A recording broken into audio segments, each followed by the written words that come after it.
Here we go again. Skylanders Trap Team turned 10 years old this year. That means that it's time for our annual tier list. This tier list is specifically for the Skylanders. The villains will be getting their own video, so I don't want to see any comments about it. Or do I?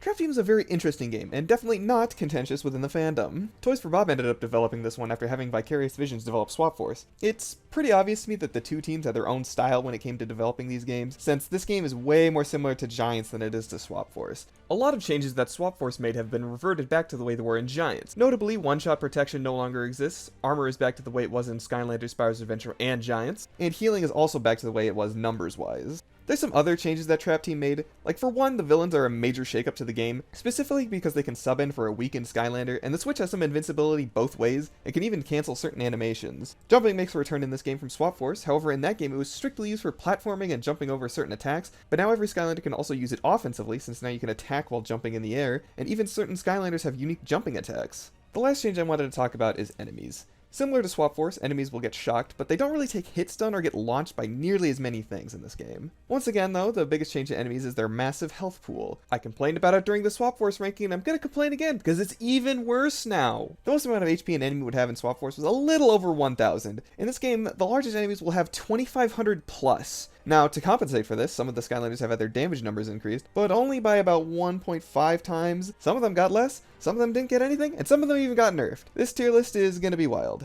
and it's not going to be similar to Swap Force at all.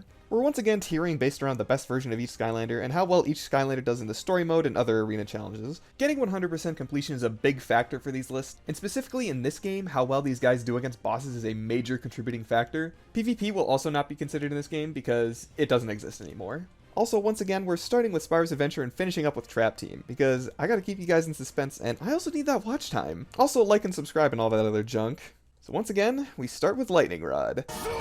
Once again, I think he didn't move. He didn't really change much. The good thing about Lightning Rod is that all three of his attacks shock enemies, as well as the Series 2 Wow Pow, which is kinda insane until you get to the bigger enemies. I'm gonna just do this rant now, but the reason that a lot of the stun, shock, and launch moves aren't nearly as good in this game is because the enemies that aren't affected by them are way more plentiful in this game. And they also rush you down way harder in this game. Like in Swap Force, basically only enemies that were too big to be affected by that stuff were the Gear Golems. But in this game, it's like half the enemies being sent your way aren't gonna be affected by that kind of stuff. Take the Pinata enemy, for example. They often rush you down and aren't very vulnerable for long. I'm bringing this up now specifically because Lightning Rod is kind of the biggest victim of this. Lightning Rod is very reliant on the stun. More so on the tertiary attack path, since you have to be really close for that to be optimal. That kind of also applies to the secondary path, but it has a little more range and does at least decent damage. But yeah, later on in the tier list, a lot of Skylanders that relied on launching, shocking, or stunning enemies are going to be way lower in the tier list for this game. Lightning Rod's biggest issue is that he lacks decent damage and range, which is why I think he starts in B tier.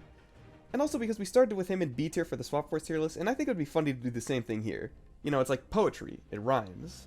Sonic Boom. Yeah, same problems as last time. The babies all die in one hit. If I remember correctly, the Series 2 Wow Pow doesn't die in one hit. It dies in two.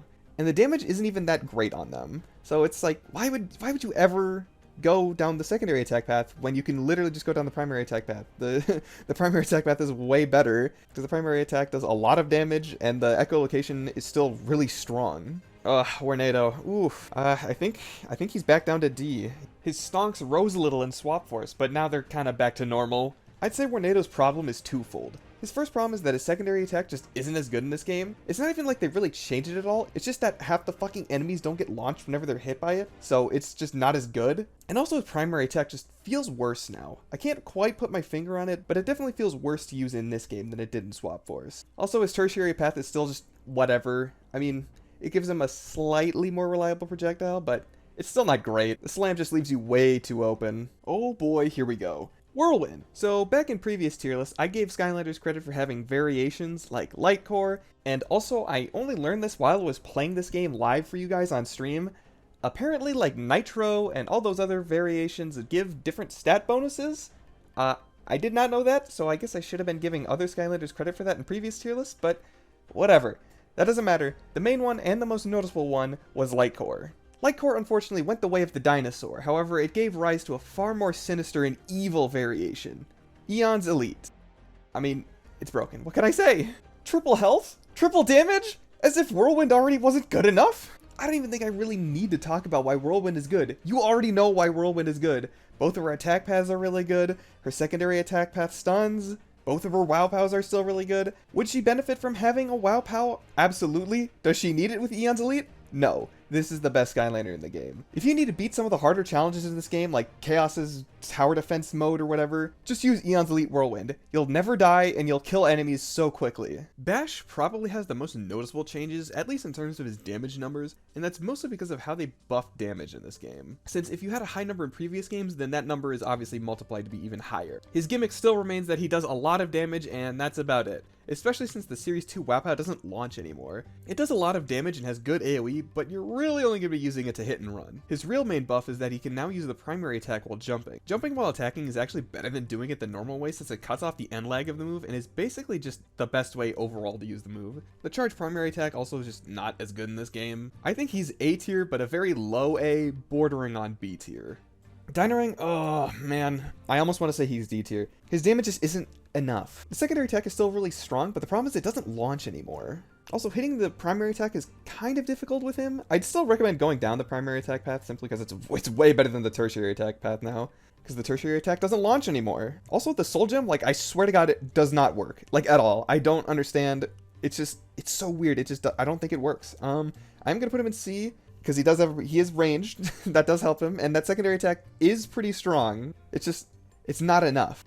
Prism Break, I actually really like him in this game. I don't know what it was with Swap Force. They must have gave Prism Break the juice in this game, because he is, like, surprisingly strong in this game. Both paths are pretty good. The big change they made from Swap Force is that enemies don't, like, attack the crystals anymore. If you're on the secondary attack path, you can basically set up a defensive wall since the enemy's pathfinding AI just isn't that good, so you kind of don't have to worry about enemies getting too close to you. Both WoW Pows are pretty good. I'd say the Series 2 WoW Pow is slightly better, specifically on the primary attack path, just because it pumps out the most damage, and that's kind of what he needs since his damage without it is a little on the low side. Still, I will say that you are sacrificing some safety from the secondary attack path. It's not like this is an insane trade-off. You still get decent damage with the secondary attack and the secondary attack path, and both WoW Pows are still good. It kind of just depends on what you want, I guess. So I'd say probably B tier? Oh, Terrafin. You are so cursed, my friend. So, Terrafin has an Eon's Elite. It really doesn't help him, if I'm being entirely honest. That's, that really sucks to say, but man. So before I even say anything, don't even bother with secondary attack path. I don't know why the Shark Fin attack does, like, 0 damage, but it's terrible. It's awful. I don't know why Terrafin still kind of feels like that primary attack has some clunk to it. It's a little better in this game since you can actually use it while jumping. The Series 2 WoW Pow still sucks because you get caught out way too often. The Series 3 WoW Pow is decent since it allows you to hit and run enemies and also allows you to shoot at your sharks every time you use it. Because frankly, the tertiary attack is probably his best move, which is kind of saying something. He also has a major flaw in this game that I don't remember if it was ever in previous games, but it's in this one. Getting hit while you're underground, even when you don't do like the body slam or anything, it kicks you out of the ground immediately. And it only takes 1 hit, no matter what. And that is so bad. I don't know what they were thinking. I want to say Eon's Elite might actually save his ass from, like, C tier. It saves him from D, definitely, but, dude, he might actually still be C tier. That's how bad he is. He's just so slow. His combos are bad. His damage is low without the Eon's Elite. Well, the damage isn't low, but you have to get too close and personal. And, I mean, you need that 2,000 HP to get him close, you know? Eruptor also has an Eon's Elite. His secondary attack path is still really strong. It has good area denial and also does a lot of damage over time. But for some reason it has this weird glitch where sometimes I think if you jump cancel it, it doesn't let you use it again until you jump again, which is super weird. Like, I know there was a few times I was mashing the secondary attack button and just nothing would happen. The primary attack path is good, it has decent range and is spammable, but it's a little on the weak side and you're prone to getting run down by some of the faster enemies in the game. The Series 2 WoW Pow is pretty strong. Getting hit once knocks you out of it, which is annoying, but you can jump while using it now, which is really good. And also I think turning around isn't nearly as annoying as it was in Swap Force. The Series 3 WoW Pow is just not good. It takes too long to charge, it's hard to hit, and also the flame globs on the ground might damage yourself, which is super weird. I still say he's A tier simply because he has an Eon's Elite, and that's really good. He might, you know what? Is he S?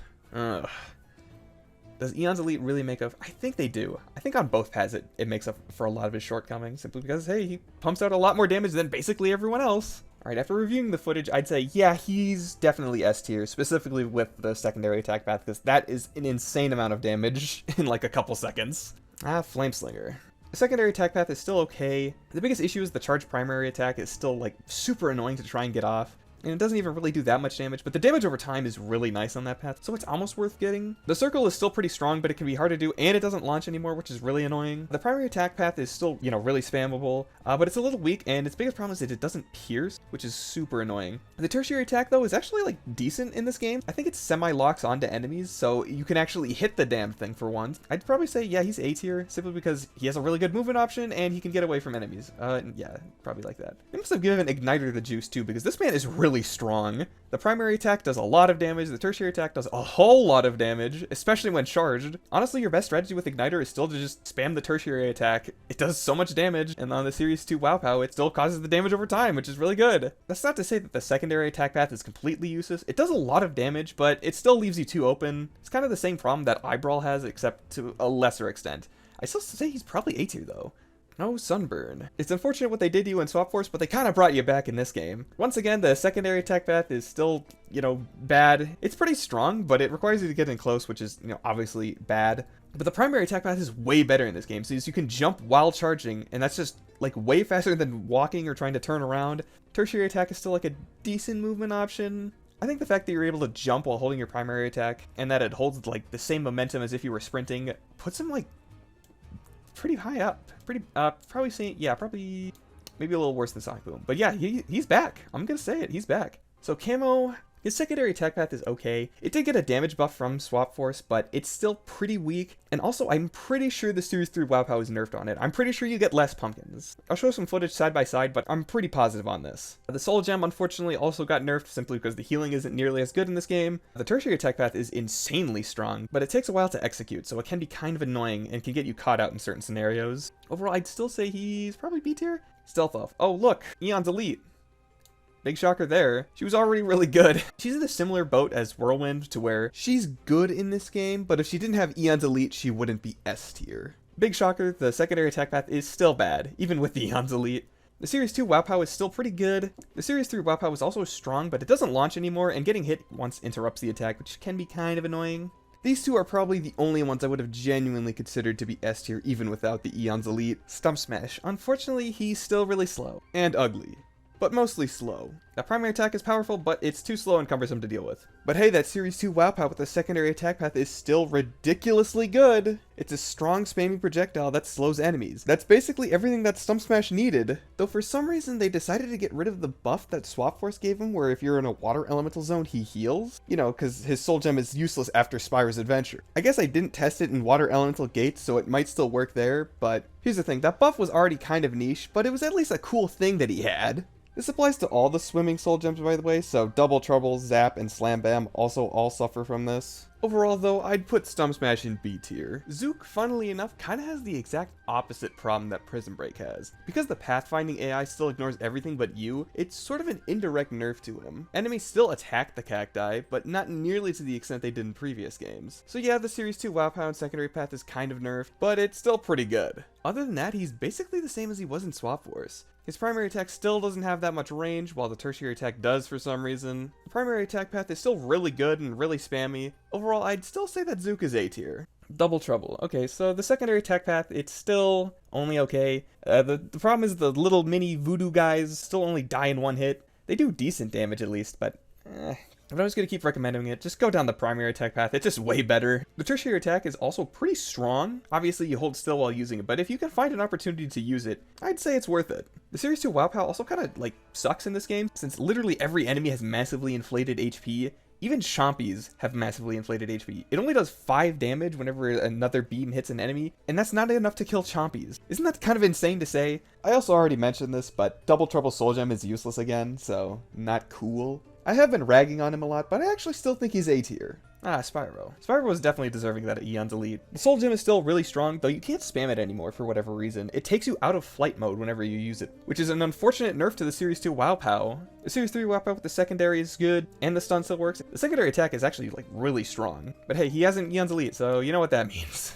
So Voodood unfortunately was not immune to some of that Trap Team jank. The primary attack path in this game is just not nearly as good in this game. The The primary attack will like sometimes stun enemies, and the secondary attack always does, but you usually don't want to get closer to enemies with the zipline. And unfortunately, the primary tertiary combo makes it so that you can't move. There's like a little animation glitch for some fucking reason. I have no idea why this is. The damage is insanely high though, but still the hitbox on that axe is like super weird still. I don't quite understand it. Though I'd actually recommend the utility path for him. You basically have a guaranteed stun on like multiple enemies, which is really good. And the tripwires are like surprisingly strong. So I'd say probably that tier? Yeah. Oh man, Wrecking Ball. The primary attack is still underwhelming because it still doesn't pierce and does low damage. The tertiary attack is good, but you really need to eat some enemies in order to make it like really good. The health gain is still unfortunately low. The secondary attack path is still really good with the Series 2 Wow Pow. There's a lot of problems with the secondary attack still, like getting hit during the startup of the move cancels it, which is consistent with previous games. But another problem is that the move can get stuck on geometry of the level sometimes. At least, I think that's what's happening here. Maybe the move just decides to stop itself, or maybe it's buffering a second input of the secondary attack button. Either way, it's not good, but it's also consistent with previous games, so I guess I can't complain too much, can I? There was also this one time where I got hit using the move and started falling through the map forever. You know, typical Trap Team moment. Unfortunately, even though he has good damage, I think he's still kind of a low tier. So Boomer kind of has the same problem as Double Trouble, where the dynamite bundle, like the little sticks that go out flying, don't do like any damage, which is super annoying. It doesn't even do any more damage than like the triple stick of dynamite or whatever. So the only reason that you'd go down the primary attack path is so you could have 6 bombs. Interesting to note that the tertiary attack got nerfed because I think the fuse is shorter on the bombs. Like, you apparently get 6 of them with the primary attack path, but you'll probably never see 6 because I think they blow up too fast. So yet another weird indirect nerf to the soul gem. The secondary attack path with him is insane though, because it still stuns enemies, and the stick of dynamite is still good enough that you probably aren't going to miss the bundle. So probably, it's probably better than Zook, honestly. Drill Sergeant is certainly a Skylander that exists. His secondary attack is decent, but the main reason you're going down the path is because of the tertiary attack upgrade. However, the biggest issue with the tertiary attack is that it didn't get buffed, so you really need the Series 2 Wow Pow for it to be even somewhat useful. The primary attack path is actually like pretty good on him. It does decent damage, it just still sucks that you have to reload. I don't think this is the drill that will pierce the heavens.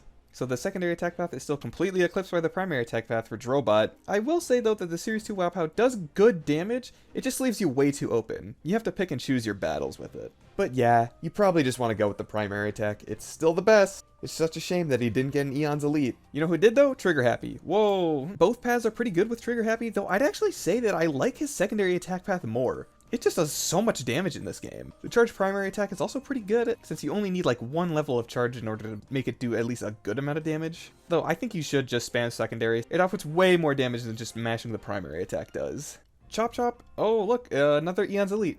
Although I don't think this is like an automatic S. I looked over the footage a little more, and I do think that Chop Chop is S tier. However, I think if I have Chop Chop in S tier, I think I also have to move Terrafin up a little. I'd say, yeah, probably... definitely better than Bash, at least. I'm being mean to Terrafin, but I'll be mean to him way later, so trust me. We'll get to the Terrafin bashing later. Hey, do you see what I did there, by the way? Terrafin bashing?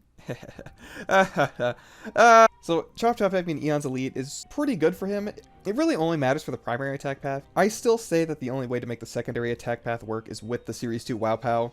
Although for some reason the Shield Bash doesn't have stun anymore. Like, it specifically has an upgrade that makes it so you stun, but I don't think it's there. It just kind of pushes enemies back a little, which is kind of weird. The Series 3 Wow Pow is also still fine. You can charge it while jumping now, which is really nice. Though once you start it, it can't be cancelled unless you swap to a villain. Man, I really wish that Cynder got the Eon's Elite instead. Could you imagine if her primary attack just stunned enemies and also did like triple damage? Unfortunately, the damage as it stands with the primary attack just isn't that good. And the secondary attack path just isn't that good anymore. That's mainly because the slow effect from the ghost is either not noticeable or it's just completely gone from Swap Force. The Series 2 Wow Pow is still pretty good for her. It does good damage and also shocks enemies, which is really nice. Also, during my last tier list, I realized that I never actually used Series 3 Cynder. Like, ever. I just used her Series 3 version for the first time recording this tier list.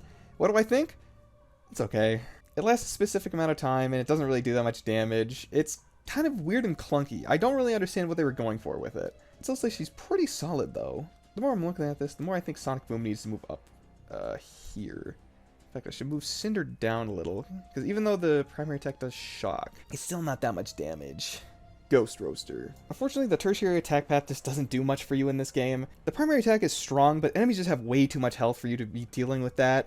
The secondary attack path is pretty good in this game. It does a lot of damage, but I think that you can only hit enemies once again. Like how back in Spyros Adventure you can only hit an enemy once with the attack and then you'd have to do it again in order to hit him again. It's back to that for some reason. Also, the attack doesn't launch anymore, which really sucks. Probably same tier as Wrecking Ball. Hex. Ugh.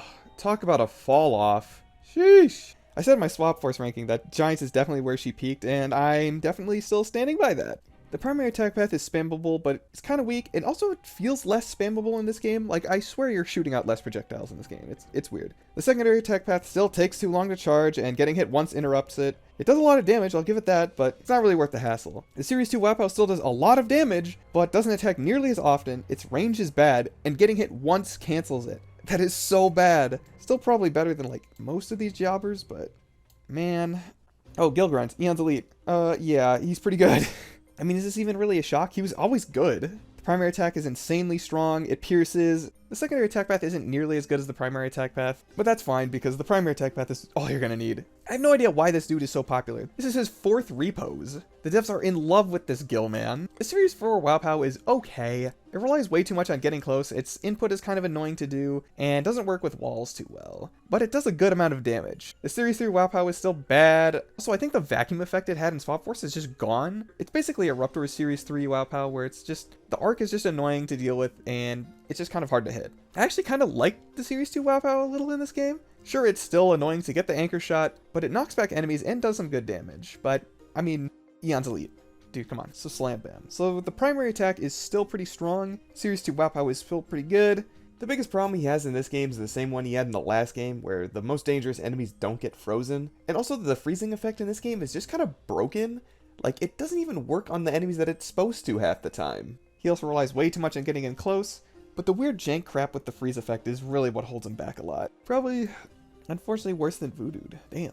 Wham-Shell. Okay, so the secondary attack path is, like, super weak. I don't know why. You really need the charge attack to deal some real damage. The primary attack path is still good, since you can just spam the tertiary attack and that does good damage. Unfortunately, his primary attack just kind of sucks. It has the same problem that Voodood's attack has, where it's kind of hard to hit for some reason. It's because of the arc of the swing, I believe. It also has some nasty end lag on it, and the combos aren't that great either. Just spam this tertiary attack. It stuns enemies and does like a boatload of damage. So he's probably better than most of these clowns. Zap. Okay, so the secondary attack path still sucks. Big shocker.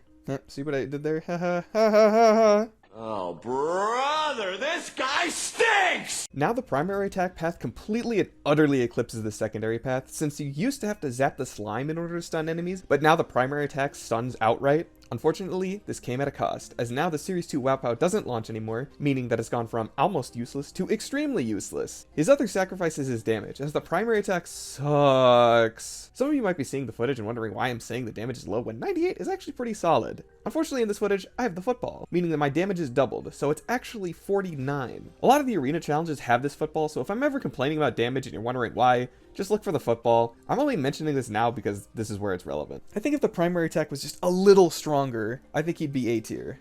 For record, it's like way weaker than Cynder's, and Cynder is like barely skirting by here. Starting with the Giants crew, we have Jet-Vac. Now Jet-Vac is actually kind of interesting. The secondary attack is actually like back to normal. It can suck from long range, which is really nice. I'd say if you are going to use Jet-Vac though, you probably want one of the Wow Pows. The Series 3 Wow Pow is like insane because you can just spam that attack over and over and it does a lot of damage and pierces enemies. The Series 4 Wow Pow also does good damage. You can move around while using it, which is nice, but it needs some time before it starts really racking up the damage. The Corkscrew attack is actually really weird in this game. It does something interesting where it turns the enemies around. It does good damage, which is nice, but it's not really that worth it.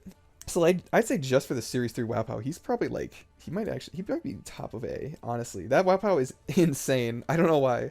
They really beat down the Giants in this game. Swarm's main game plan is still just fly around and shoot the stingers, which is pretty obvious since the tertiary attack path really sucks.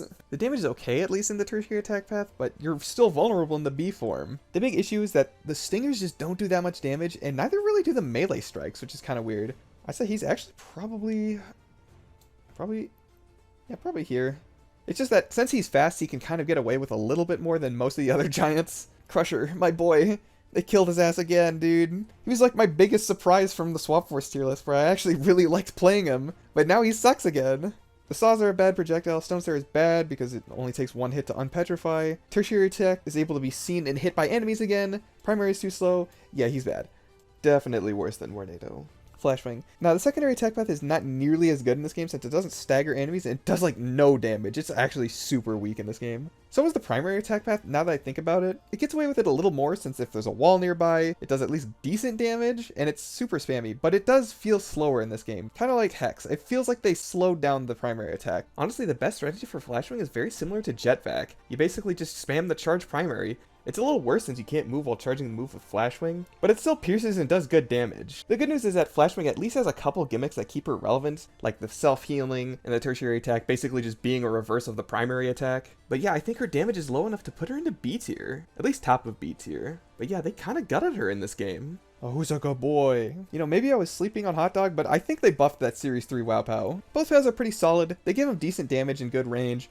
But wow, that Series 3 Wow Pow is kind of insanely strong, and I don't even think they changed it at all. I think the only thing they changed is that it's easier to charge, and it does more damage over time. Like, it has more ticks to it. So honestly, that's pretty solid. I might put him in, like, bottom of A. Hothead. Ugh. Hothead is just too big, man. He's just too big. The tertiary attack path is still really bad. I don't know why you'd ever use it. The primary attack path is at least decent, but I don't know why they changed his soul gem. So now he's just like really slow whenever he's using it. And it also doesn't launch enemies, which really sucks. Probably bottom of C. Shroom Boom, still ugly, and I hate him. The primary attack still sucks. The secondary path still sucks. The soul gem still sucks. Both charge primaries are bad. The only thing that he still has redeeming about him is that the tertiary attack path is still fine. It's just as spammable, and it's about the only thing you're going to be able to do. The Series 4 Wow Pow is good if you can get it up. It does a lot of damage, it has a big AoE, and you're invincible while you're in it, but it takes way too long to charge. I'd say I want to put him in D. But I almost feel like that's too rude. No, I don't think it is, actually. I think he's definitely D tier.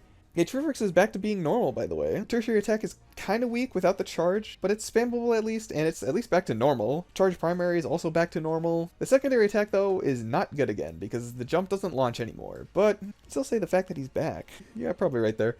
Dude, the bottle is back, okay? Since they changed armor back to the way it was, now the bottle is basically just invincible again, and it's kind of insane. Although I wouldn't count out the primary attack path, specifically because of the primary tertiary attack combo is like insanely strong for some reason. You can have a bunch of them out on the field all at once, and it's pretty solid at slaying bosses. It's just not amazing. Probably the best of the giants again. Since her damage isn't terrible like Swarm, but she's still a giant, which does hold her back a lot. I'd say she's actually probably right here. Pop-Fizz. I hate this guy. I do not like this man. Something is wrong with him. I don't know why. His primary attack just feels slower in this game. I can't quite put my finger on it though. Changing potions is still really annoying to do since you actually have to like wait before you throw it, which is why would you design it like that? The Series 3 Wow Pow is still bad, and the Series 4 Wow Pow is god awful. You move so slow that the minor damage increase you get is just not worth it. He is definitely D tier. Bouncer. So the primary attack path is still pretty good, similar to Trigger Happy, kind of in that ballpark. It is a little weaker, I think, though the tertiary attack does a lot of damage, and the secondary attack path is good as well. And also it doesn't have that weird glitch where rockets just get canceled out when you jump. So that's actually pretty solid. He's better than Swarm, probably better than Hex, probably better than the Stump Smash. Yeah, Sprocket. So in my notes that I took for like every Skylander, I only have one thing written down for Sprocket. It's just, she still sucks, lol.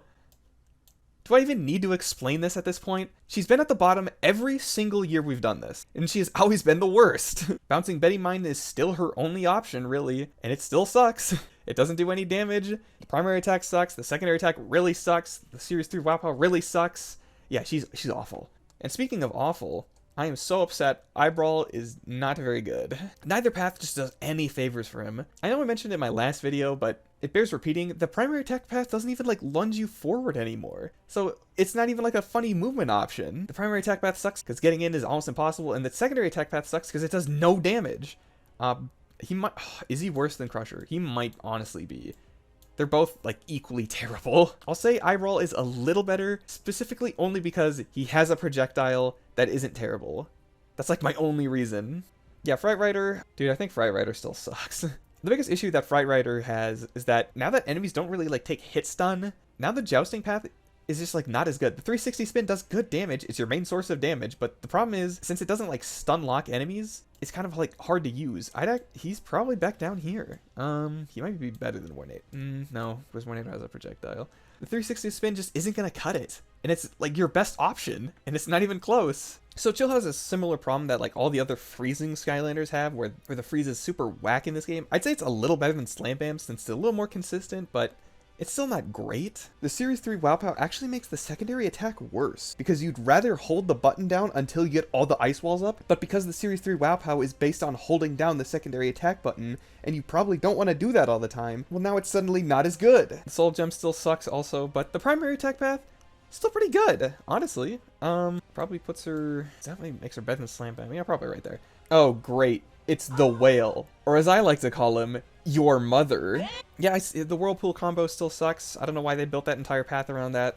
That's annoying. It also does no damage. Like, it takes too long to execute and does no damage. Like, how do you have the audacity to do both? The tertiary attack does a lot of damage, but you have to be way too close. And also, it doesn't even launch in this game. So it's like one good thing from Swap Force is now gone. I'd say he's also bad, yeah. Boomjet. Man, they shot poor Boomjet out of the sky, dude. So in the last ranking, Boomjet was #1, but the fall in this game is actually the biggest one that we've ever seen for these lists. The main thing that he had was the secondary attack charge that was really spammable. They actually kind of buffed it so that both pads do the 150 damage, but notably, that's how much it did in the last game, so they didn't buff the damage, they also made it way less spammable, and it doesn't launch anymore, so that's 3 things that utterly killed his viability. And his top half was never that good in the first place, it was always the bottom half. Not to mention that swappers don't do anything for you in this game. They contribute nothing to 100% completion. Even giants lift boulders during the tower defense mode. Swappers literally have nothing. However, he has something interesting of note, and it's still the bottom half, funnily enough. If you're using him and you jump while playing as a villain, and you switch back to Boomjet, you sort of get a second jump. This actually takes like a little bit of skill, but it's still really easy. This second jump means that you can actually sequence break some levels in the game. I haven't tested this too much, but I've seen it done and it's pretty cool. This game is super broken, by the way, in case you didn't know. I'd actually say that just because of that alone, he escapes C tier and makes it into B tier. He's still good, they just made him mortal now. In fact, actually, he might, yeah, no, like this. Free Ranger, Freebird, Thanksgiving movie. We're going back in time to the first Thanksgiving to get turkeys off the menu. That's right. Probably that's when this video is going to come out, not that I'm thinking about it. Tertiary attack path is okay. It does good damage when charged and can stun, but it just takes too long. Also, I don't think the charge attack even stuns, which is kind of weird. The secondary attack just kind of sucks. Just smash the primary attack because the power wave at least launches. Like, for some reason, this is one of the only attacks in the game that launches. Let's see. One spam projectile. Probably puts him...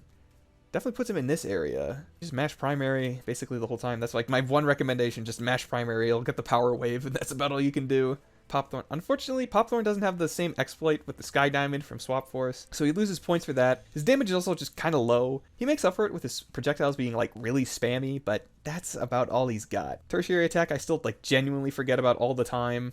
Let's see, spammy projectiles. Is that just right here? Because it's so weak. Honestly, it might be here. Man, they killed my Scratch, dude. My cat! My pussy! The secondary attack no longer launches. It does good damage, but her whole game plan was centered around launching, and now that she doesn't have it, oh my god. They euthanized the poor cat. I'd say you'd probably just want to go down the Ruby path. Since nothing launches, you just kind of want the critical hit chance. I'd honestly say she really fell off. Oh, ha! Oh, Doomstone. Wow. Hey, guess what? He still has all the same problems. Call of Duty still takes way too long to charge for not enough damage, and can't even be charged while jumping. Like, some Skylanders got that. You didn't even get that. You're nothing.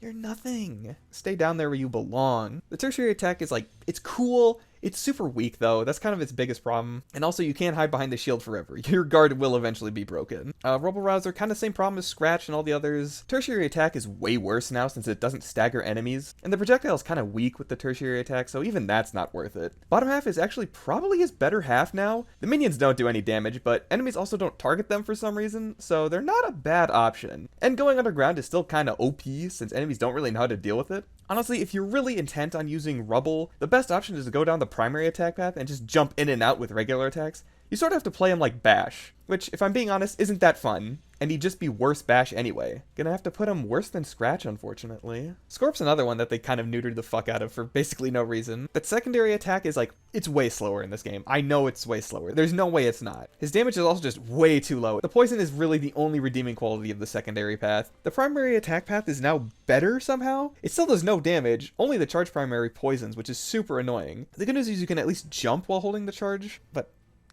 man, why'd they gotta nerf all my favorites? Yeah, probably right there. Slobbertooth. So the tertiary attack still kind of sucks in this game. It doesn't do enough damage. Something funny about Slobbertooth on the tertiary attack path is that there's an attack that specifically states that it launches enemies. That attack does not launch enemies in this game. Way to go, guys. Keep it up. The secondary attack path is actually pretty solid until you can't eat the big enemies, which unfortunately is a lot of them. You'd be surprised by how little enemies you can eat in this game. I still say he's decent, but man... Okay, wow, that tertiary attack path is bad. No damage, and doesn't launch anymore. Just never go down the tertiary attack path. It's so bad. The primary attack path, though, pretty solid. It does decent damage. It's a spammy enough projectile, though the way he throws the bombs means that he'll sometimes just miss even when the enemy's basically right in front of him. Spammy projectile character goes here. Probably better than Swarm, at least. Firecracken, he still has like insanely high damage. The secondary attack actually still launches, which is really good. The charge primary kind of lost a lot of its luster. It's not nearly as good, and I don't think it launches. But the tertiary attack does a lot of damage, and the big one is still pretty strong. Also, the speed boost you get whenever you're charging it is also really nice. I'd say he's probably... It's up right here. Frino, for whatever reason, has one of the only attacks in the game that still launches. His tertiary attack is actually still a good move because of this, but only on the tertiary path because the bite can also act as a projectile against the enemies that can't be launched. It doesn't even do that much damage, but it's about all he's got now, since the brawler path is way worse. And that's mostly because, again, enemies don't stagger. The secondary attack does the most damage that he has in his kit, but you have to be way too close, and enemies just walk through the fire field like it's nothing. And the primary attack is just not that good. Also, why did he get the repos for this game? I'm both surprised and thankful that it wasn't Eruptor, but also Frino is like the weirdest pick for this. And the Wow itself is okay, it does decent damage, but you're really in it for the big hit at the end. And enemies can kind of just walk through the circle and hit you, which just kind of sucks, kind of similar to the fire field. Honestly, I think if he didn't have the Wow and the tertiary attack, he might actually be D tier. Now that I'm looking at this, I think Dino Rang needs to be a little higher. Smolder Dash. Ugh. Melee Skylanders just aren't that good in this game. No one-shot protection and her semi-low damage, even in Eclipse mode, means that she has to play lame to win games. Oh, and she can play lame on both paths. It's just not going to be that fun. On the Sun Forged path, she does good damage with the charge primary, and the suns she ooh, this is gonna be hard to say. And the suns she sends out launch enemies, but she has to get fairly close, and she's pretty vulnerable after the attack. She also really needs the armor buff from this path, and even still, it probably isn't gonna help you. The Sun Forger path also has a decent projectile that launches and can also be charged. It does good damage, but it's kinda hard to aim. Also, she lost the niche of being the only Skylander with a jump attack, so that kinda sucks. Honestly, this is another one that I'm really upset about. Yo, Bumble Blast, still my goat though. That primary attack is still really good, the secondary attack is still really good, both paths are really good. The charge primary unfortunately no longer launches, but it still does good damage. The tertiary attack is still pointless, but you don't need it, dude. He is still really good, I'd say. Grilla Drilla. Oh man. The tertiary attack is still pretty good. It does more damage, and especially since enemies don't get staggered, the primary attack is just way worse now. He's just a little too reliant on having a solid bottom half. The turrets are okay, but they don't do that much damage, and it's not really that great of a distraction. Honestly, I'd say he's just a little bit better than Rubble Rouser. Uh-oh, stink bomb. Tertiary attack still sucks. It sucked in the last game, and it sucks in this one. It's actually even worse in this game, since it doesn't even launch. The charge tertiary takes way too long to charge, and you have to hold still to do it, and it releases automatically. Not like the primary attack is really great either. Its damage is so shit in this game. You really need the charge primary to deal even acceptable damage. Also, sometimes the shuriken shield doesn't even come out when you do the charge primary. I know it didn't work like this in Swap Force. This is one of the weirdest things in this game. I don't even know if this is supposed to be a nerf or if this is on accident. The bottom half though is actually good because you can just go invisible and enemies just don't target you. And the Caltrops are actually pretty solid. It's just kinda hard to get them out. The Stink Cloud is actually not terrible either, you just don't need two of them, so you should probably just go with the Caltrop path. Also really embarrassing that the kick after exiting invisibility is the highest damaging move that he has. Still, a spammy projectile and being able to go invisible at least puts him in B tier. This could be the San Diego Zoo. So, I don't know what it is, but the dog doesn't, like, dig up food anymore. Like, I have no idea what it is. The dog avatar just doesn't do it. He's still got a spamming projectile, and that tertiary attack, unfortunately, no longer launches. Although, interesting to note is that it does decrease the damage you take, but doesn't increase the armor stat. So that's kind of something they carried over from Swap Force. I'm gonna put him... He better or worse than Stink Bomb, honestly. Because he... just no food. He might be worse. No, he's better. I think he does a little more damage. I still can't believe that that was like the one cool thing he had, is that the dog would dig up food. Oh my god, Dune Bug.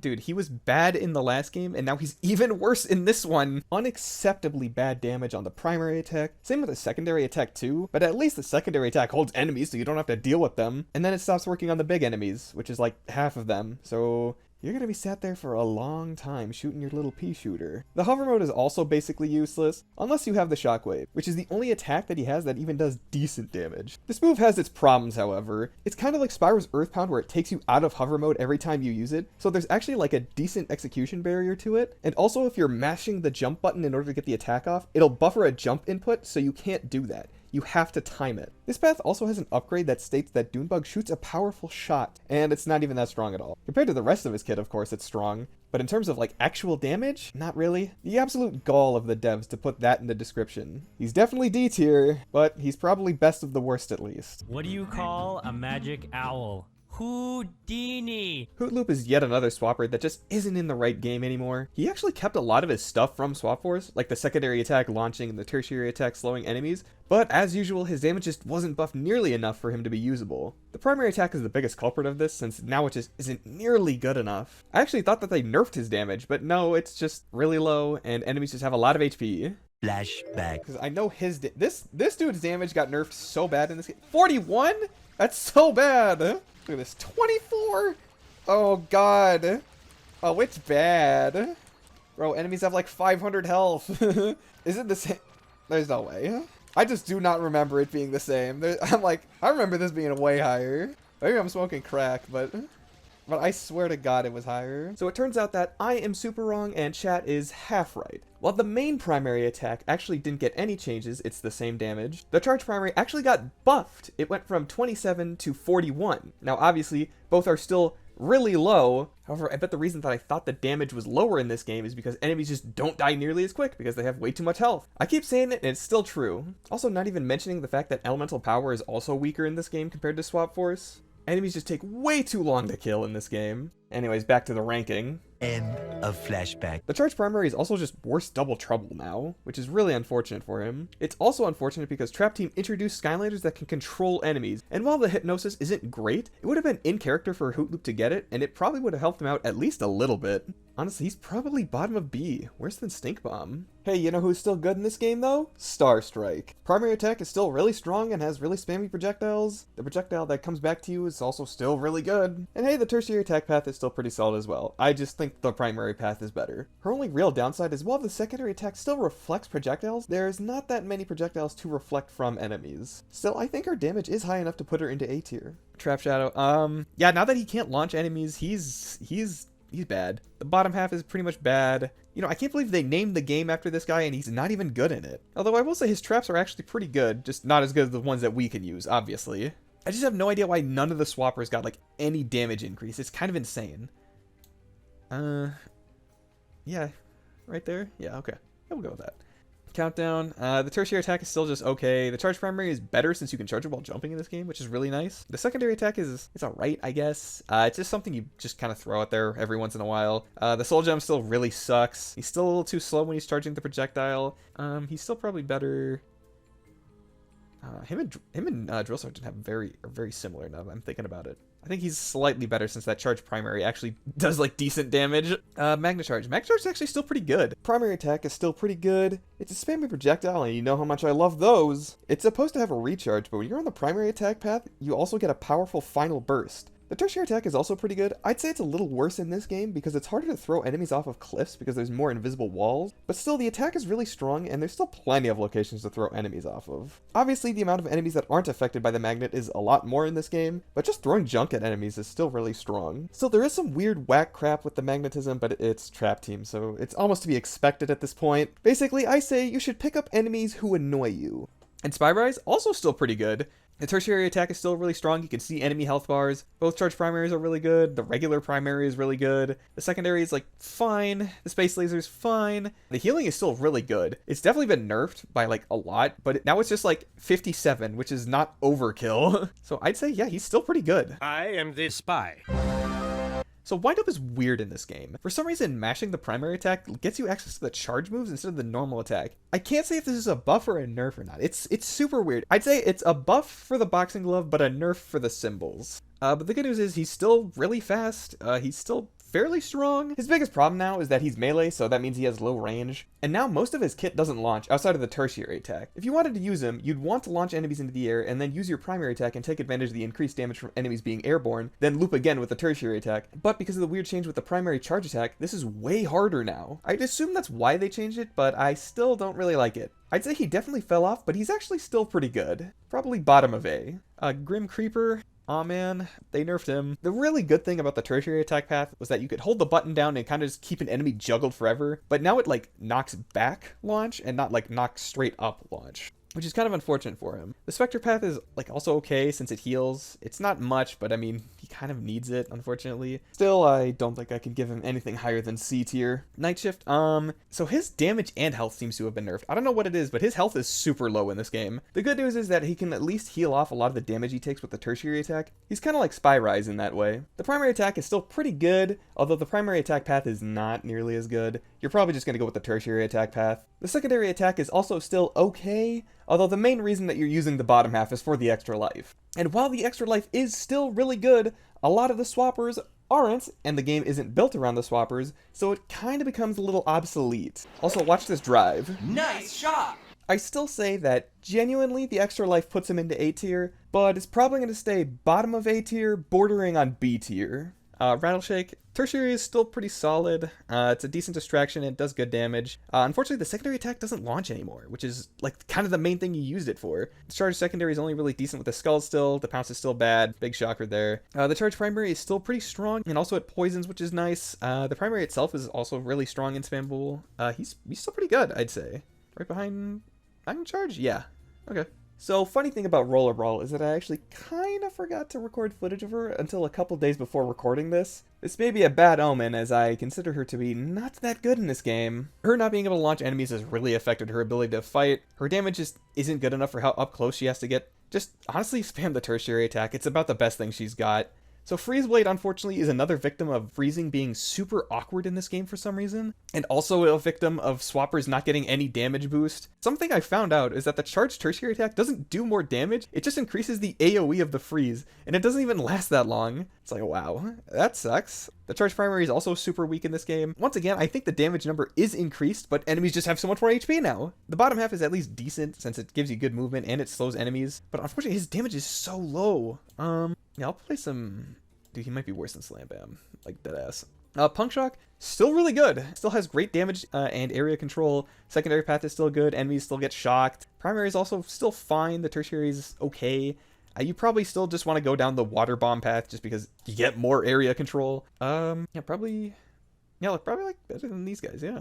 Riptide. For whatever reason, when I was playing this game live, there was this guy in chat that really wanted me to play Riptide for some fucking reason. Now, I never did this because, one, I don't like being told what to do, and number two, I knew that I wouldn't like playing him, and I was totally right. The Swordfish already was not good in Swap Force, and it still isn't good in this one either. Unfortunately, this also means the Hammerhead is bad now because enemies don't stagger, and that's what he needed for the path to be good. Same with the charge primary attack. It really needed enemies to be staggered in order for that to be good. His best aspect is definitely the tertiary attack, and it's not even that good of a move. It does decent damage and flattens enemies. Yeah, flatten. I think this is literally the only move in the game that does this. It's not jump cancelable, but it is villain cancelable, which I guess makes it not terrible. I'd say that he's better than Frino. No, he's worse than Frino. Hey, the good news is, though, at least the Hammerhead still makes that stupid fucking noise whenever you're doing the charge attack. Unfortunately, Washbuckler is not the Dojin protagonist that we once knew. Since the secondary attack doesn't launch anymore, it's not a good getaway tool, and the bottom half Soul Gem is still really bad, Don't buy it, you will have a better time if you don't. The tertiary attack also suffers a lot since a lot more enemies aren't affected by the bubbles, but hey, it's still a projectile, which is nice. But currently, I've actually gotten a new appreciation for the charge primary. Since the second charge is a projectile that does a lot of damage, even though it doesn't launch anymore, it's still probably his best option, which is kind of embarrassing now that I'm saying that, but it's actually a lot better than a lot of the Skylanders we've ranked so far. Okay, so finally, we're on to the Trap Team cast. So there's a couple things that I've kind of been intentionally hiding from you guys up to this point. So I am ranking the minis, first of all. And the minis are interesting because they're either really good or really bad. There's basically no in between. The minis basically just stand there to look cute. That's about all they got. But the other thing is the Trap Masters. It is very clear to me that Activision wanted you to buy the Trap Masters because you cannot open any elemental gate without one, and they do ludicrous amounts of damage. They are so good compared to like the rest of the game. You guys are probably wondering, wow, you're being really harsh this time, Dimastia. A lot of characters drop like 1 or even 2 tiers in this game. Well, this is the reason. Basically, none of these guys can really compete with the damage that the Trap Masters do, except the Eon's Elite, of course, which is why basically all of them have been high tier so far. Also, something of note for the Trap Masters is that all of them do bonus damage to bosses. You don't need me to tell you that's really good, since basically the entire game is just boss fights. So Breeze, I mean, it's just Whirlwind, but really small. Still pretty good. Probably the same as level as Punk Shock, frankly. Maybe even better than Jet-Vac, honestly. Having a smaller hitbox is really good. What can I say? Pet-Vac, yeah, he really wishes he had the Series 3 Wow Pow, because without it, he kind of sucks. We'll keep him bottom of B, I guess. What makes Blades a top-tier Skylander? Well, I wouldn't be sitting here telling you about him if he was a bad one, now would I? I actually really like Blades a lot. And you wouldn't think it by looking at him. I mean, he looks like a melee Skylander, and he kind of is, but both of his best attacks are ranged, so he's a ranged Skylander. Both of his paths are actually pretty strong. It just kind of depends on what you want. You can go down the shard shooter path if you want more range, since the wing slices would shoot out blade shards, and also if you use the secondary attack and then use the primary, it shoots the blade shards out of the ground. But I'm gonna be honest, the wind wielder path is way better. The amount of damage you can do to enemies is insane. It is straight up a blender. Not even mentioning that you can choose where the tornado goes and it deflects projectiles. That is insane. So yeah, the Blade Dragon gets high A tier. I am so sorry to all my Scottish viewers out there. I completely butchered your accent, even if it is completely ridiculous. Monkey. He's like a pretty solid spammy projectile. The tertiary attack is kind of terrible, and also the soul gem leaves you a little too open. If you're going down the top path, it's a little better because it basically gives you like Trigger Happy's bouncing projectiles, which is really nice. The only reason I'd say you go down the other path is because double whammy stuns, but I think it takes too long and doesn't do enough damage for what you're trying to do. He's still solid, it's just his damage just needed to be a little bit better, I think. Probably right there. Hey, Lois, what's going on here? So, Gusto. I believe that he has the highest HP pool out of any non-giant Skylander in the game. It's probably because he's fat. This is actually really nice since he's also a ranged Skylander. This is good for him because it means you can kind of get away with a lot more than you'd expect. Unless, of course, you're on the tertiary attack path, in which case you have to get up close and personal with the enemies. So, not that good. I initially thought that the lightning ball made you invincible, but no, I think it just makes your hitbox smaller. The attack is still okay. It does decent damage and stuns enemies, but why would you not just go down the primary attack path? You just flood the screen with projectiles and do a boatload of damage. He is also capable of self-healing through the secondary attack, but similar problems to Wrecking Ball where it only works on enemies that you kill, so it's basically only possible on chompies. His only real problem is that he's just really big, so he's got a big hitbox. Honestly, he's probably a pretty high A tier. I just wish his hitbox was a little smaller, but then he wouldn't be as fat. Thunderbolts. Aside from having a really boring name, I actually really like his design. He kind of looks like he'd say, "You should kill yourself, now!" I want to like him more, but I can't. He's sort of like a melee Skylander, but he has pretty good range on both his primary attack and his secondary attack. But he's also plagued like other Trap Masters where he's just a little too big. I will say it is really funny that the Power Conductor path is literally worthless on him. There is absolutely no reason to go down this path, because it literally just gives you combos. Not only does Eye of the Storm give you more damage and range on your primary attack, it also increases the power of the secondary attack as well. Why would you not go down this attack path? There is literally no reason not to. There's been plenty of times where attack paths have been basically useless, but at least they did something. I'll say he's actually pretty solid. I like him a lot. I will say that it is kind of weird that basically none of his attacks stun enemies, but I guess that would have made him a little too good. So Trap Team, on top of its Trap Master and Trap gimmick, it decided to introduce yet another gimmick. Money. I mean, Light and Dark Skylanders. Now, if you're asking me, I don't think that Light and Dark should have ever been added, but if they insisted on it, they probably shouldn't have added it the way that they did. See, the devs wanted to be really sneaky about it, so they decided to hide it by making all the Light and Dark elemental gates like question marks until you actually had a Light or Dark Skylander. They didn't do this with elemental zones, however. Hey, other people play the game differently, so I imagine that some people don't switch whenever it switches elements, but I do, so I literally never found a use for either of these guys. Basically, Nightmare's only purpose is to open dark elemental gates. What is my purpose? You open dark elemental gates. Oh my god. And Blackout does nothing. There is no dark elemental zone in the entire game outside of the elemental gates. Not even in Midnight Museum. At least the light element had that. So what even is Blackout's purpose? He's one of the most expensive Skylanders, I guess. He looks cool. Here's the thing, I actually really like Blackout, but the problem is his kit is weird and his damage is kind of low. His Prince of Darkness path is probably the best path for him, since it reduces the damage he takes and also just has some decent damage on it as well. The Wing Warrior path is kind of funny since the charge primary attack can actually take you out of bounds sometimes on the arena challenges, and that's all you're really going to be using him for. Here's the thing, I actually don't think he's that bad. He's definitely better than a lot of the jobbers that I put in C tier, but I think the fact that there's no elemental zone for him, and I don't like the dark element, on principle anyway, I'm making a statement by putting him in D tier. Hey, don't hate me. Hate the game. Nightmare is in a pretty similar boat to Blackout, where you basically have nowhere to use her, except she at least opens elemental gates, so she has a function in the game. Still, I actually think I like playing her less. It's just that to get 100% completion, you need her. I didn't mention this with Thunderbolt because I kind of forgot, but for some reason most of the melee trap masters have combos, and you always have to do them for some reason. Even if you don't hold the button down or don't want to, you're gonna do it. It's bad with Thunderbolt, and it's really bad with her since her combo is not that good. She also suffers from the other pitfalls that Trapmaster has, where she's literally too tall. Her secondary attack you'd think would make a good movement option, but no it doesn't, and you never find yourself using it. The tertiary attack would be good if the clones ever existed or worked half the time. Like seriously, this attack just doesn't function in this game. I don't know what it is. Also, I don't even know why her Flamberge has damage over time when it's 5. Like, when is that ever coming in handy? I'm putting her in C tier, if only for the fact that she can unlock elemental gates. That is the only reason she's here. So Bop is actually really funny because he's on the other extreme end of what happens when we make the Skylander smaller? Oh, well, we make the hitbox smaller. Well, you also decrease his range by a lot. So it's better for ranged Skylanders, but worse for melee. So yeah, he is not good. He still does like the same amount of damage, and he's, you know, harder to hit than Bash, but basically cutting his range in half is such a bad idea. I still want to say that like 320 damage is still a lot, but it's like, yeah, seriously, if it wasn't for his high damage, I think he'd be D tier. So what happens when you don't have any damage? Yes, finally get to bully Terrafin. Yeah, so Terrafin still sucks, and then cutting his range in half, really bad. Why would you ever do this? Seriously, what were they thinking? Bro can't even bite people's shins. You know, watch out for Terrabite. Protect your shins.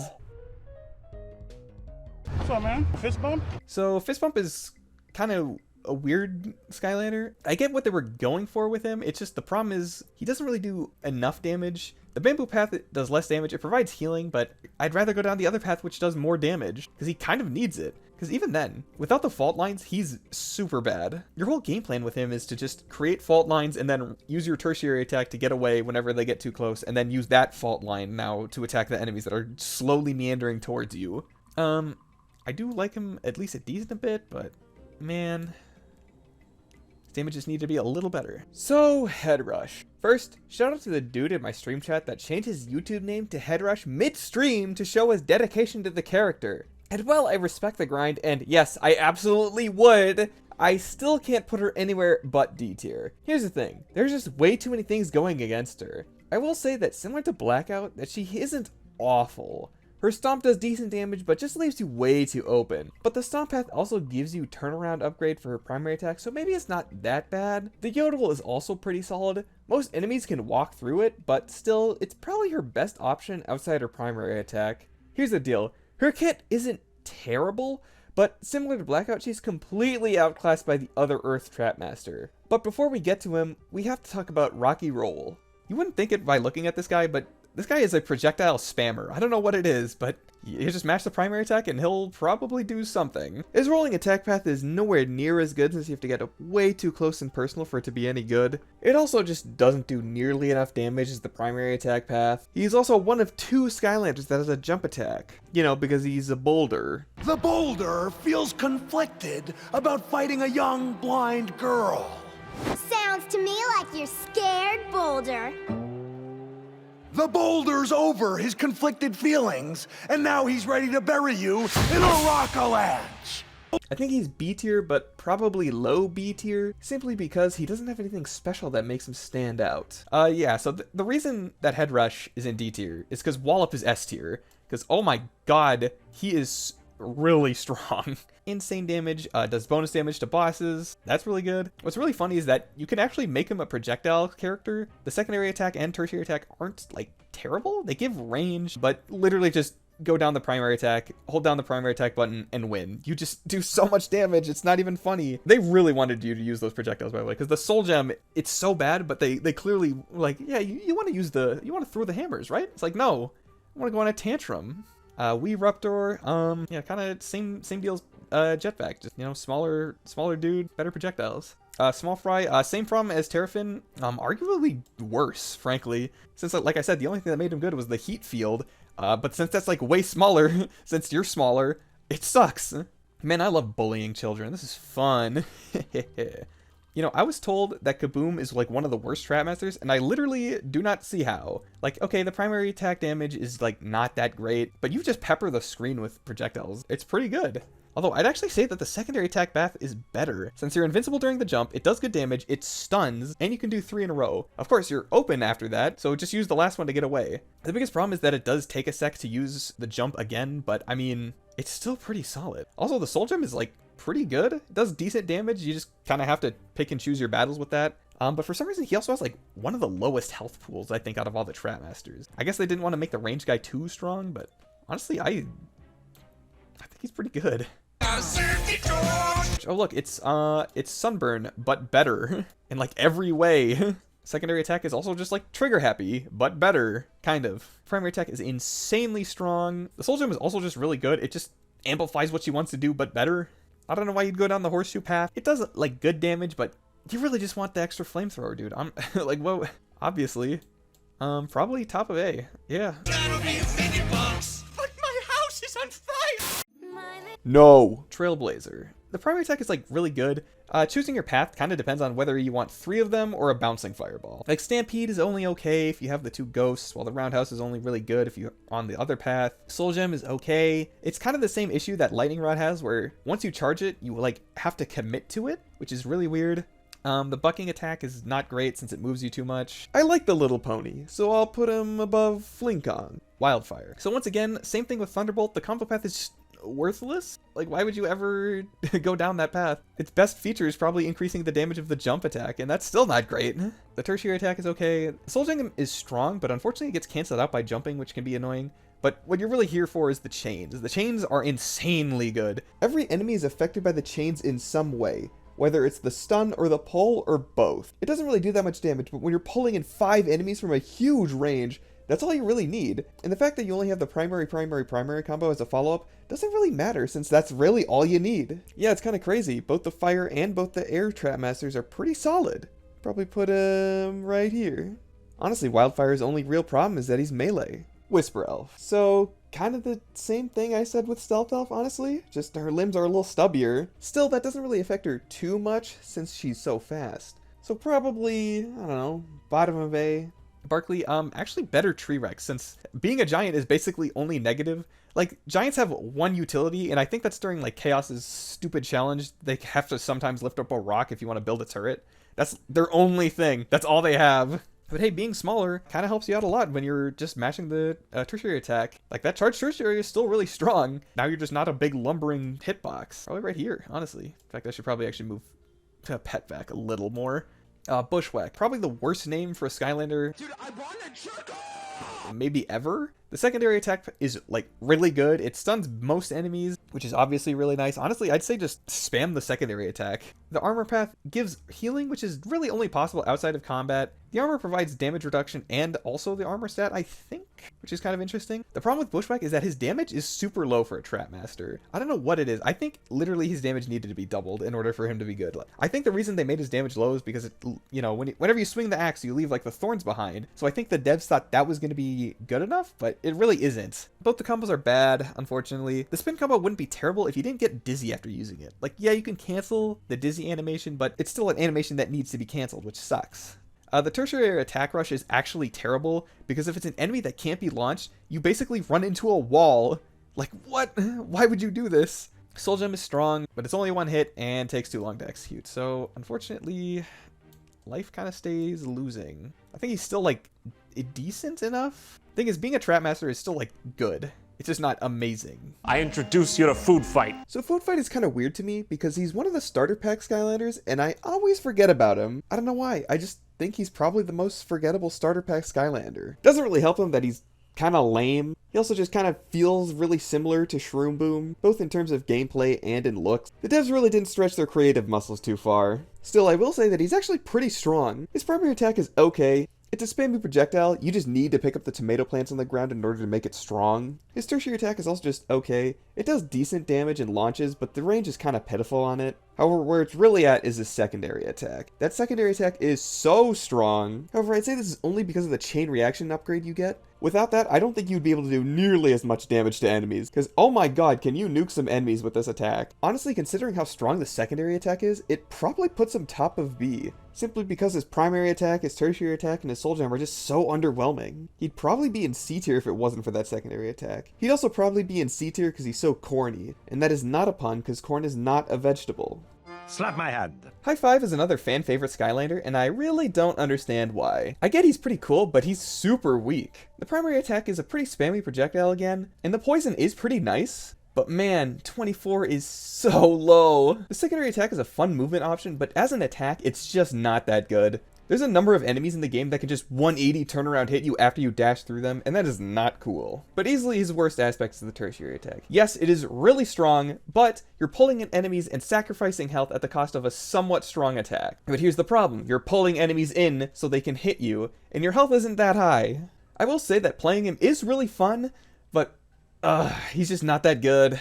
Tough luck, yet another furry bait Skylander, and I'm gonna be honest, I don't really care for her. Honestly, I could never figure out between her and Bushwhack who's worse. They're both just so painfully mediocre. She's a melee Skylander, which sucks, but she also has a forced combo, which really sucks. Though the pounce mode is one of the most interesting attacks in the game, since it turns you invisible and does some pretty good damage. Not to mention that it heals you on the Pouncy Pounce path. Oh my god, are you serious? It's called that? What the hell is that name? Once again, the combo path is just completely worthless? Okay, that's not entirely true. The wave upgrade is actually pretty nice, but you don't need the extra combos. I actually really like the Soul Gem since it gives her a huge AoE, which she kinda needs, even if the tertiary attack kinda has that covered already. Still, I think her weird moveset and overall kinda mediocre kit just puts her barely top of C tier. Especially since Bushwhack just feels more mindless and easier to play. So while Dark stayed losing, Light stayed winning. That is because Light is good and Darkness is bad. It's simple as that. So Nightlight, notably he's one of the only Skylanders when mashing the primary attack, he doesn't get the combo, which is really nice. When you're on the Scimitar path, it's only really good for like launching enemies. The Upward Strike isn't good and the Charge primary is just okay. But the Pounce attack path is insanely good. You cover a huge area with that thing, and you're also invincible for quite a bit of time. However, once again, Light is still disadvantaged because you don't get any elemental zones, so I literally can't put him like anything higher than B. He's still pretty solid, but I mean, man, talk about unfortunate. Same deal with Spotlight. I will say that she is better than Blackout. She's at least a decent Skylander, but you just have no reason to ever use a core Light Skylander. You're basically only ever going to be using her in arena challenges or outside of her elemental zone, which kind of nerfs her a lot. Still though, her damage even without the elemental power boost is still pretty good. The secondary attack is pretty strong, and if you go down the ringer path, it does even more damage, and also the rings shoot out light beams, which creates a bullet hell for enemies, which is pretty nice. But man, Visionary just synchronizes with her kit so much better. The first upgrade synergizes really well with the Soul Gem, the second one gives her more range and damage on her primary attack, which is the main attack you're using, and the third upgrade upgrade allows you to shoot out 2 rings at once. This is pretty good since it covers more area and you really don't need the extra damage on the ringer path. Not to mention it sets up your area denial quicker since you can only have 4 rings out at a time. The Soul Gem is a little underwhelming. I kind of forget about it simply because her tertiary attack just isn't that good. And the Light Dragons don't really work half the time. Their AI is a little weird. I can't give her anything higher than a C tier, but just know if there was more excuses to use her, she'd probably actually be A tier. I guess the light element just wasn't ready for the spotlight yet.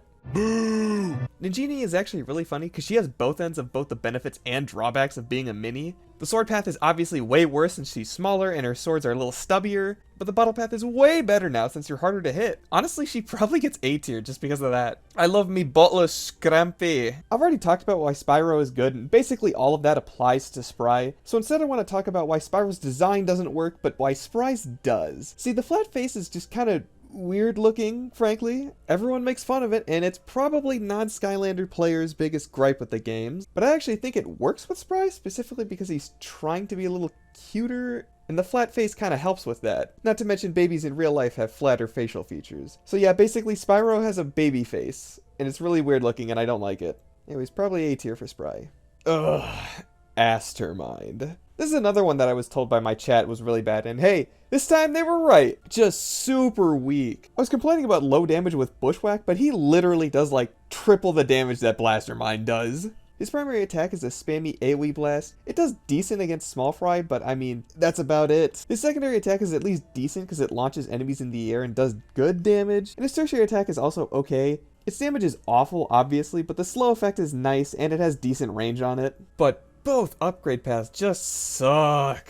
The mind control on the tertiary attack just takes way too long to charge up and frankly isn't even all that good because mind controlling enemies just doesn't last nearly as long as you'd want it to. The secondary attack path is just as bad because when you use the charged secondary attack, you have to hold still to use it and you can't even jump cancel it. His only, and I mean only use that I can even think of is to use him to unlock the lock puzzles. And even then, the lock puzzles in this game are super easy. I'm just really bad at them because I'm dumb. This is probably the easiest D tier ever. So Cobra Kadabra is another one of the core Skylanders that really surprised me. Similar to Bumble Blast, he just does a lot of damage with his primary attack. His secondary attack path isn't terrible, it just kind of creates a denial zone for enemies. Kind of thinking about it, he does Sonic Boom's gimmick, but just better. Though similar to Sonic Boom, the primary attack is still just better in every way, because oh my god, does this do a lot of damage. Frankly, I just recommend spamming the primary attack. Playing on rhythm just doesn't seem to work half the time, so it's just not worth the trouble. Though the primary attack path has one major flaw, and that's the charge primary attack. Once again, it's another one of those moves that hypnotizes enemies to get them onto your side, though it takes way too long to charge up and frankly it's not worth it. Though there's also a glitch associated with this, where for some reason the attack will just trigger even when I'm not pressing the attack button. It is super weird and it's happened to me multiple times. I don't even really know what causes it, it just kinda happened. So if you are gonna use him, just don't buy that upgrade. Still, he's definitely like high A tier.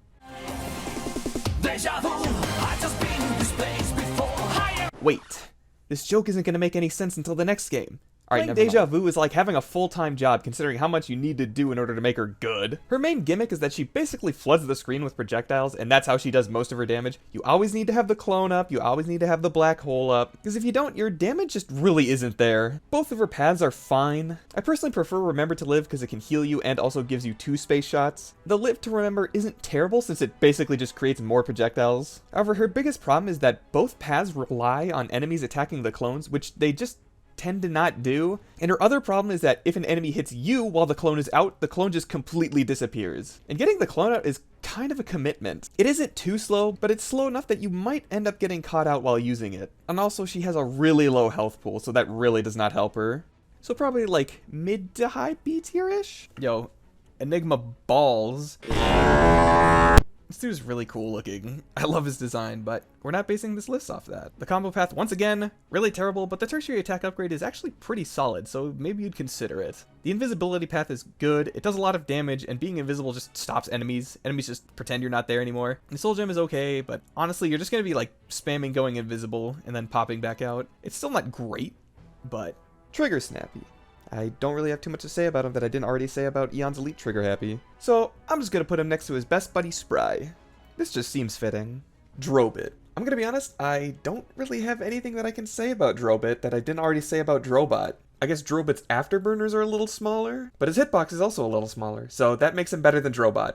I guess that's just how it be sometimes. Chopper. You know, I know I'm supposed to have like a lot to say about these characters, but with him, I just have one thing. Just go down the missile path. Like, the war path is just completely worthless compared to the rocket path. All you're going to be doing with him is spamming the primary or the soul gem. It just does so much damage by flooding the screen with homing missiles. This might be one of the most insane Skylanders of all time, because he can also fly, meaning that it's actually kind of hard for enemies to hit you. Yeah, no, this guy's pretty high tier.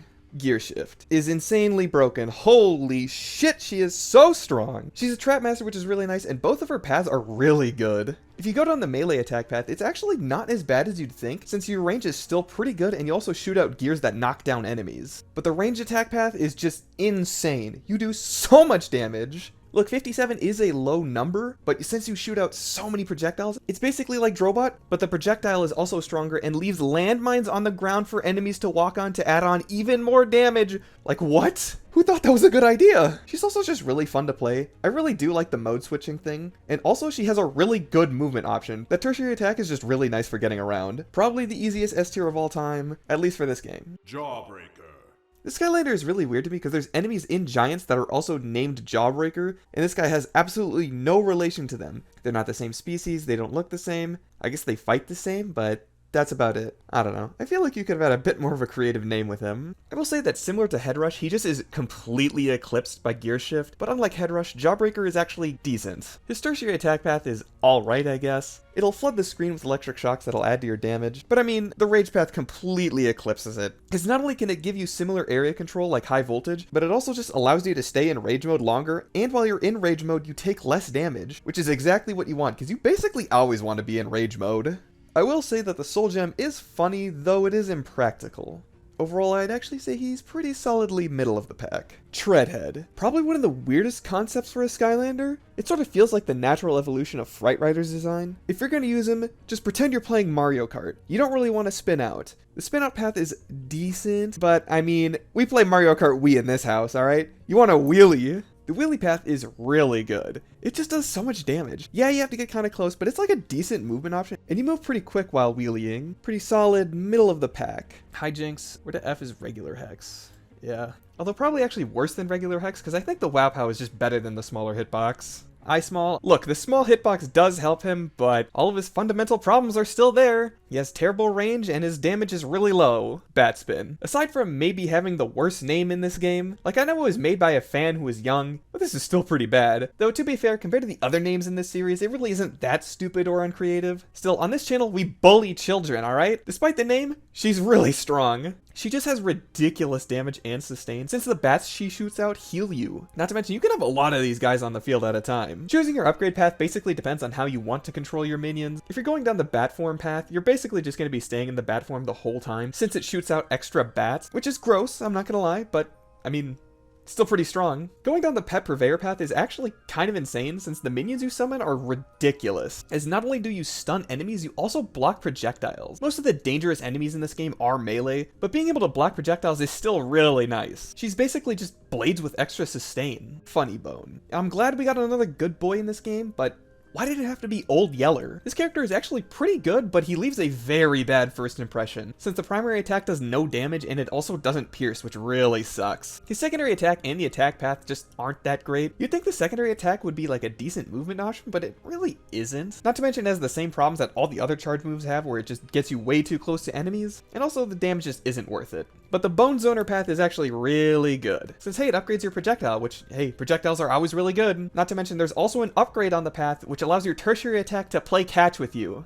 This is the best upgrade of all time. Not to mention that he also has pretty good sustain, since the tertiary attack also heals you, and it heals you for quite a bit too. He's just charging up his good boy meter. Gonna be honest, he's pretty good. Crypt King, the original magic giant. I will say that Big Daddy Chop Chop is pretty fun to play, but he's got a few things holding him back. For one, he's a melee Skylander with a combo, so that means of course he is forced to do it. And also the combo path just isn't really that good. Although for some reason both of his combos are on one upgrade, whereas for every other Trap Master that has a combo path, they're on separate upgrades. I don't know why he's the only one that has this change, but I guess we'll take it. But the Swarm path though, that is really good, as it's basically a tracking projectile that stuns enemies and heals you. Not to mention it does some pretty good damage. And also the Soul Gem is just really cool. I do forget that he has the tertiary attack sometimes, but it's still a decent projectile option. Probably just a little bit better than Thunderbolt. Shortcut. While I do really like the little gremlin dude, he's just okay. I will say that Shortcut has one of the most unique weapons that a Trap Master has, but it really isn't going to save him because it's still a melee weapon, which really sucks. As much as I like the goon summoning, it's really not that good. It's basically just extra damage that you can add on while you're doing your primary attack, and while you're on the secondary attack path, you'd think it'd give you sustain, but there's this big word here that says can heal you, so that means it's chance-based that you get health, and it isn't even that much. His tertiary attack, though, is pretty solid. It's basically just worse Wildfire's Flames, but Wildfire's Flames is kind of broken, so that's still pretty good. His Soul Gem would be nice, but it's got a couple problems. First, it doesn't really change your hitbox that much. In fact, it actually requires you to get even closer to enemies, and two, it is insanely hard to execute. Like, I had actual trouble trying to get footage for this move. Overall, I'd actually say he's eerily similar to Bushwhack. Their kits are just surprisingly similar.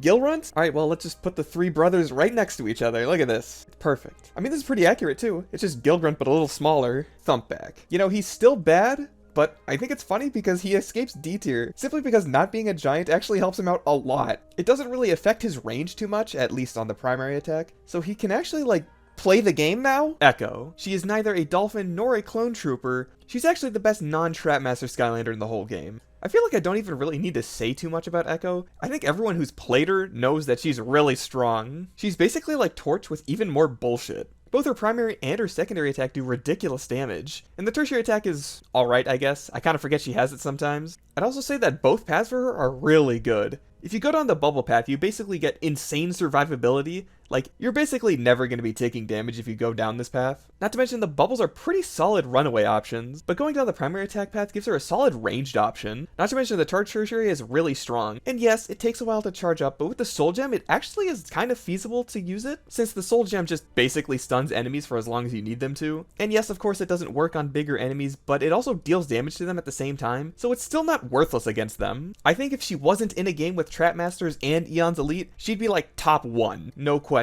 Flip Wreck. You know, the Skylander seems to occupy the same space that Riptide does, where I just feel like they're very similar. Though, in fairness to Flip Wreck, at least he's decent. That's mostly because he's a ranged Skylander. You wouldn't think it by looking at him, but his best option is range, so he's a ranged Skylander. Still, he does have a melee option, which isn't awful. It gives him some combos and gives him a little more range. It also increases the charge primary, which is a good attack since it launches and does some good damage. But I mean, the hover mode is just so much better. It's not even that great since the projectiles don't do that much damage, but I mean, it's a projectile, and also the hover mode makes you immune to some shockwaves, and also it just makes you harder to hit. It's easily his best option. He also has a shield similar to Doomstone that makes him invulnerable to all attacks, at least from the front. It's good, but it's still not amazing, since you can still be hit from the back and you might just get overwhelmed eventually. Still, I think being ranged keeps him out of D tier.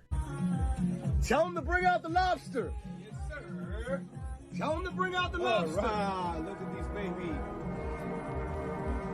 Tell him to bring out the lobster. So kind of the opposite story to Kaboom, where I see online that Lobstar is really good, but I just don't see it. Don't get me wrong, he's okay. He's a ranged Skylander, so that means his floor is pretty high, but man, people were hyping him up a lot, and I just don't know where it's coming from. His biggest issue is that he has to be boiled in order for him to do any real damage, and boiling takes actual seconds in order to execute. Like, you're basically never going to be able to find a time to actually boil over. The Soul Gem kind of helps with this since it at least ends in an attack that does like a ludicrous amount of damage. Not to mention you let out steam that can kind of push back enemies when you're boiling, but man, is it just way too committal in order to be used. But like I said, you kind of have to do it since you really appreciate the increased speed and power. His shooting star attack path is his better option. You're already going to be boiling over since your stars don't do that much damage without it, so you really appreciate the extra damage and the piercing. But the other two upgrades are basically worthless. It's basically just Stink Bomb, but worse somehow. I wouldn't count out the boiling path, but it's still not amazing. Both the clap and the charge are pretty strong, but they require you to get in way too close, and it's just not worth it with him. But I'd say that his real biggest flaw is that he's just nothing compared to Snapshot. You already get Snapshot by default, so you never need him. Speaking of which, Snapshot. Skylanders Trap Team is really funny because I think that it gave you both the worst and the best starter pack Skylander of all time. Not only do I think Snapshot is the best starter pack Skylander of all time, he might also just be the best in the game. That isn't in Neon's Elite, of course. And they give you this guy for free!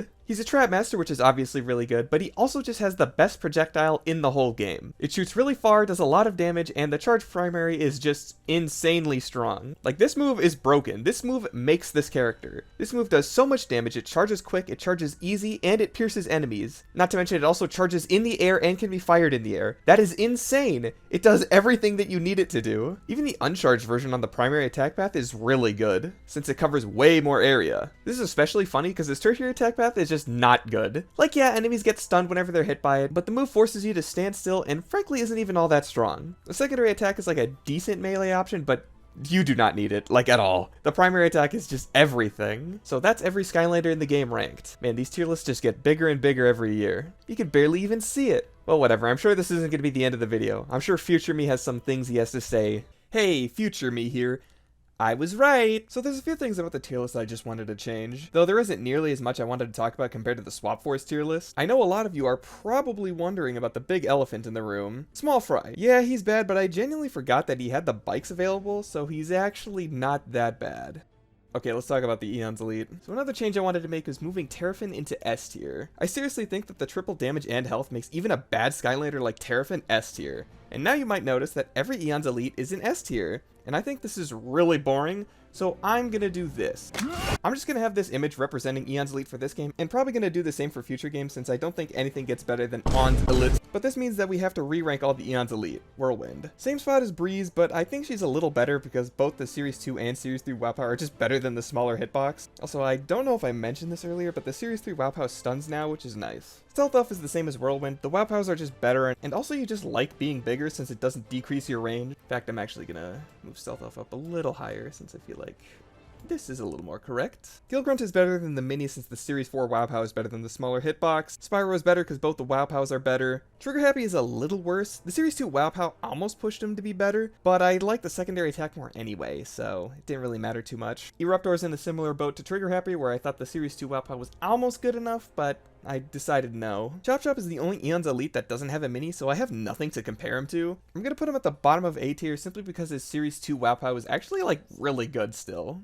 And last, and certainly least, Terrafin. The question is he better than Terabyte? The answer is very obviously yes. The better range in WoW Powers just push him above, but hey, he's still terrible. Oh, I am so good at these puns. But that's my list. Just remember that a lot of these placements within tiers don't really matter too much. You can probably convince me that, like, Zou Lou is better than Pop Thorn. The only other thing I wanted to talk about more was the minis. I feel like I needed to say more, but at the same time, I feel like I can't really say anything. Most of my notes for them is, it's Skylander, but smaller. So, I don't know. Next time I'll probably just rank them with the normal character. If there is a next time. This video was kind of a nightmare to make. Dude, I am so good at making puns. I think I'll have to change the format of how I do this because I did all this unscripted because that's how I did all the other videos. But when I was editing this video, I realized that there were so many issues with me stuttering and being too quiet and me repeating myself. Not to mention that I just didn't find it funny. So I had to re-record like at least half the audio for this video. Honestly, I probably should have just scripted and re-recorded the whole thing. This video was supposed to come out a month ago. So please, if you like this video, like and subscribe and all that jazz. There might also be YouTube memberships available. I'll be making a video explaining that in more detail because I hit 5K subs like